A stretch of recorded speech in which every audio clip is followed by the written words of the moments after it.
කොහොමද ඉතින් හැමෝම හොඳින් ඇති කියලා හිතනවා. ඒ වගේම ගොඩාක් ආදරෙන් අදත් ඔයාලව මගේ channel එකට පිළිගන්නවා. ඔන්න අද මං හිතුවා ඔයාලා මගෙන් අහපු ප්‍රශ්න කීපයකට පිළිතුරු දෙන්න. මට පෞද්ගලිකව එකින් එකට පිළිතුරු දෙන්න අපහසු නිසාත් තවත් එක්කෙනෙක්ට හරි වැදගත් වෙයි කියලා හිතලත් මං හිතුවා වීඩියෝ එකක්ම අරගෙන එන්න ඕන කියලා. මල් හදලා මල් ලබාගත්ත දැනුම සහ අත්දැකීම් තමයි මම ඔයාලත් එක්ක මේ විදිහට බෙදාගන්න හිතුවේ. මල් හිටවන්න වඩාත් සුදුසු බිමද පෝච්චිවටද කියලා යාළුවෙක් අහලා තිබුණා. මෙහෙමයි, අපිට ඕන මල් වර්ගයක් බිම හිටවන්න පුළුවන්. බැරි නැහැ. හැබැයි අපිට අවබෝධයක් තියෙන්න ඕන බිම හිටවන්න සුදුසු මොනවද නැත්තේ මොනවද කියලා. සමහර පැල වර්ග තියෙනවා ගොඩක් ලොකු වෙන. උදාහරණ විදිහට ෆාම්ස් වර්ග, ක්‍රෝටන්, නුග වර්ග, ඉත්ත, ගාඩිනිය වගේ පැල ඒ වගේ වර්ග අපිට බිම හිටව ගන්න පුළුවන්. එතකොට මුල් පද්ධතිය හොඳට විහිදිලා පැලේ ලොකුවට හැදෙනවා. ඉතින් ඒ වගේ වර්ගවලට ලොකු නඩත්තුවක් අවශ්‍ය වෙන්නේ නැහැ. සමහර මල් වර්ග තියෙනවා පාත්ති විදියට හදන. උදාහරණ විදිහට දාස්පෙතියා, අටපෙතියා, සීනියාස්, ඩුබයි රෝස ඒව ගන්න පුළුවන්.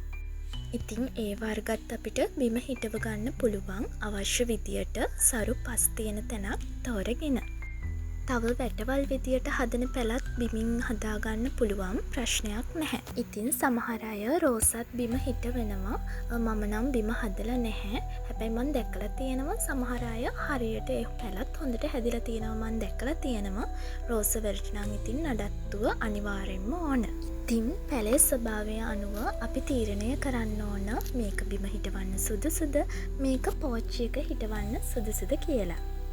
මම කලින් කිව්ව වර්ගවලින් කීපයක් මම බිම හිටවලා තියෙනවා.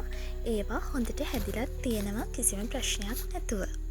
ඒත් මම වැඩිපුරම මල් හදලා තියෙන්නේ පෝච්චි වල.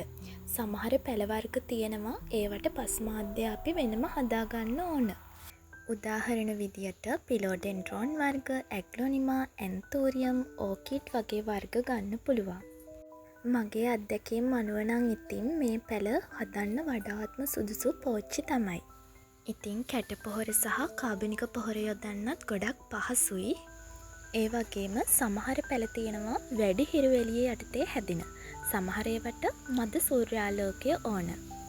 ඉතින් අපිට පැලේ අවශ්‍යතාවය අනුව පෝච්චි එහා මෙහා කරලා අපිට අවශ්‍ය විදිහට ඒ දේවල් හදාගන්නත් පුළුවන්. ඒත් එක්කම අපිට තියෙන තවත් වාසියක් තමයි හැමදාම එකම පෝච්චිය එකම තැන තියෙද්දී ඒකාකාරී බවක් දැනෙනවනේ.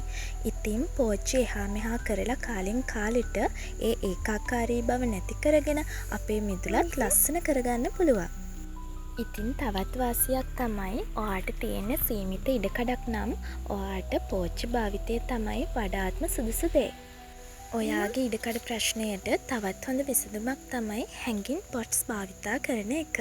හැබැයි ඉතින් හැංගින් පොට්ස් වලට සුදුසු පැල පාවිච්චි කරන්නත් අමතක කරන්න එපා.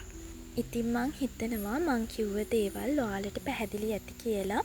මොකද මම ගොඩාක් සරල විදිහට තමයි ඔයාලට මේ දේවල් කිව්වේ. ඒ වගේම ඔයත් අලුතින් මල් වගාව පටන් ගන්න ඉන්න කෙනෙක් නම් මං හිතනවා ඔයාට මේ වීඩියෝ එක වැදගත් වෙන්න ඇති කියලා. මගේ වීඩියෝ එකත් එක්ක එකතු වෙලා හිටපු ඔයාලට ගොඩාක් ස්තුතියි.